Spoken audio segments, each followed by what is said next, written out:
기름과 향이 그랬는데 본문에서 말하는 기름, 제가 어렸을 때 다윗 위에 사무엘이 이렇게 기름을 부는다 그래서 그 기름을 머리에다 부으면 막 찐덕찐덕 해가지고 이게 정말 안 좋겠구나, 왜 꼭 그렇게 기름을 부어야 했나, 좀 다른 거 하지 그랬었는데, 문맥상 보면 왕이 될 사람에게 붓는 어떤 특별한 그 오일이라고 하는 표현을 썼는데, 그것이 향기를 지닌 그 어떤 액체다라고 하는 것을 알게 됩니다. 향기를 지닌 어떤 액체, 우리 무슨 이 단어 자체가 올리브 오일을 뜻하는 것이기도 하지만, 우리 예수님에게 부었던 향유, 옥합, 한번 깨면 다시 쓸 수 없는, 재사용할 수 없는 그러한 어떤 액체라고 하는 것을 알게 됩니다. 그래서 이제 그것을 깨서 부으면 그 향이 아주 그냥 온 집에 가득해서 그 사람을 아주 영예롭게 하는, 그러니까 그 향 자체가 지니고 있는 그 가치, 우리가 예수님에게 부었던 것이 300데나리온이라고 하지 않았습니까? 적어도. 그러니까 300일치니까 1년을 노동자가 일해야만 벌 수 있는 돈의 가치를 지닌 것을 예수님에게 부었다는 것을 염두에 두면, 그것이 그 사람을 얼마나 영예롭게 하였는가를 알게 되는 겁니다. 한 번에 그냥 쓰는 겁니다. 그것을. 또 뒤에 향, 어떤 인센스, 그러니까 우리 이란에 보면 그 유향이 있는데, 그 유향이 지금도 엄청 비싸답니다. 그래서 한 요만큼에 몇백만 원짜리도 있고, 그러면서 전에 무슨 세계 여행 어떤 프로그램에서 이렇게 보여주는데, 거기에 유향 파는 거리를 비춰주는데, 유향의 종류가 상당히 많았습니다. 그냥 한두 개 정도 있는 것이 아니라, 이것은 이런 냄새가 납니다, 이것은 이런 냄새가 납니다 그러면서 계속 이렇게 맡고, 냄새 맡고, 또 저울에 다 알아가지고 파는데, 그래서 동방 박사가 동방에 있는 페르시안 어떤 그 천문학자, 당대에는 천문학자죠, 그 동방 박사라고 하는 사람들이, 그래서 그것이 단지 주술적인 것만이 아니라 천체가 어떻게 지금 운행하고 있다라고 하는 것을 연구했던, 당대에는 최고의 엘리트, 세상의 최고의 엘리트들이 와가지고서 예수님한테 경배할 때 그때 유향을 하나님 앞에 드렸습니다. 전에 말씀드렸듯이 어렸을 때는 제가 유향이 아니라 유황인 줄 알고, 그래서 왜 성냥을 갖다가 하나님 앞에 드렸나, 어렸을 때 그랬었는데, 그게 아니고 유향이다.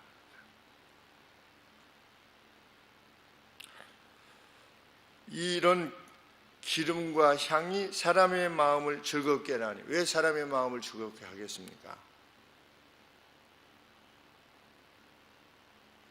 그게 나를 위해서 사용되는 겁니다.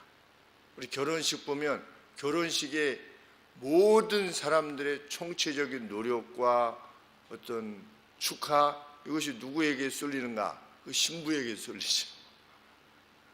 그래서 결혼식의 꽃은 신부 아니겠습니까?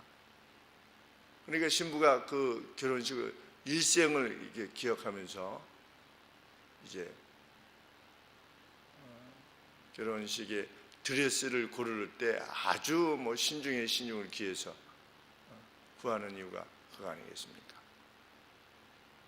그리고 이제 드레스를 못 입어봤으면 어떤 상황이, 그러면 나중에라도 아기 다 낳고서라도 상황이 될 때 그것을 다시 해보고 싶은 마음을 지닌 것이, 그렇게 그 과정을 통해서 자기 자신을 한번 좀 축하를 받고 그 기뻐하는 그 기쁨을 누리기 위해서인데, 기름과 향이 사람의 마음을 그렇게 즐겁게 한다.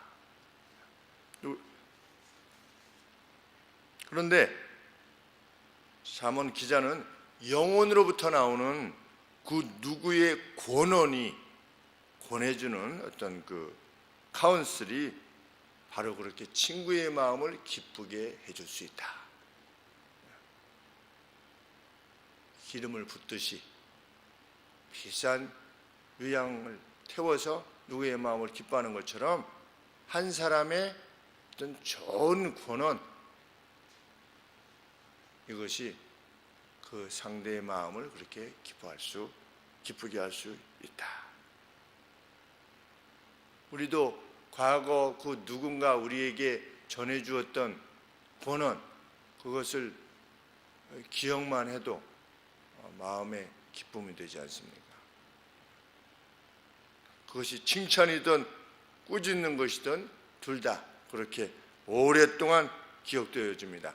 당시에는 혹 그렇지 않다 할지라도 회고에 볼 때 그 누구의 가슴으로부터 나오는 권원은 그런 능력을 지니고 있습니다. 기쁨을 지니고 있고. 이승아, 너는 큰 인물이 되어야 된다. 제가 기억했던 말 중에 하나입니다. 이승아, 모두를 만족시키려고 하지 말아라. 네가 힘들어지면 너로 말미암는 기쁨을 지닌 이들이 손해다. 모두를 만족시키려고 하지 말아라. 너 길을 그냥 가라. 이랬던 친구의 권원. 그리고 또 북한대 선생님 공적인 것 부반장 임명장에다가 산수를 풀었다고 해서 공적인 것을 귀히 여기지 않는 사람은 큰 사람이 될 수 없다. 그러면서 맹매를 하셨던 선생님, 이러한 권원들이 다 기억이 납니다. 당신 최근에 들었던 말 중에 기억이 나는 건, 당신 꼭 그렇게 해야 됩니까? 그런 사람을 꼭 일 처리를 어떻게 그렇게 합니까? 그러니까 그 사람보다 한 사람 높은 사람이 뭐라고 그랬다고 그랬습니까? 제게 그 사람은 아픈 손가락입니다. 이렇게 그 상사가 자기 직원에 대해서, 밑에 있는 직원에 대해서 그 계장이 저에게 아픈 손가락입니다.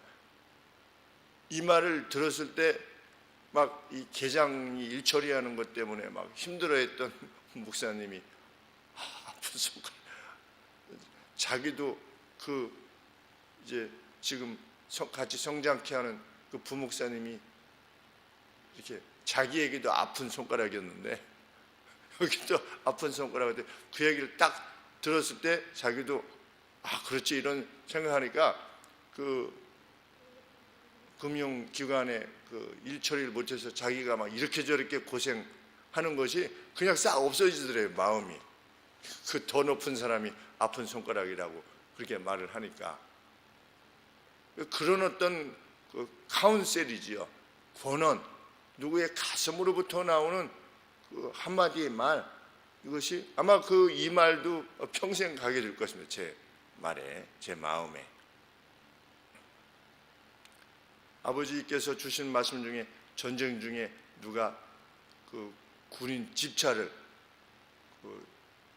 여단장의 집차를 훔쳐갔는데 그 시장에서 누가 도색해가지고서 타고 다니는 것을 봤을 때 어떻게 할까요? 뭐 이렇게 부하가 어떻게 할까요? 전쟁 중에 물자를 그러면 사형인데 어떻게 할까요? 그러니까 그 여단장님이 조용히 가서 집차만 가져와라. 그렇게 말씀하셨다는 것이 아버지에게 평생 이렇게 남아 있어서 아버지께서 참 인생에 있어서 존경했던 두 분이 있는데 그 중에 한 분이 그분이었습니다. 그렇게 말할 수 있는 사람. 한 번은 가는데 집차가 6.25 때 조달 물자가 안 좋으니까 바퀴가 빠져가지고서 전복이 돼가지고 그 여단장이 아주 잘못하면 죽을 수도 있었는데 어떻게 할까요? 정비했던 저기들을 어떻게 할까요? 그냥 자동차 가다 보면 바퀴가 빠질 수도 있네.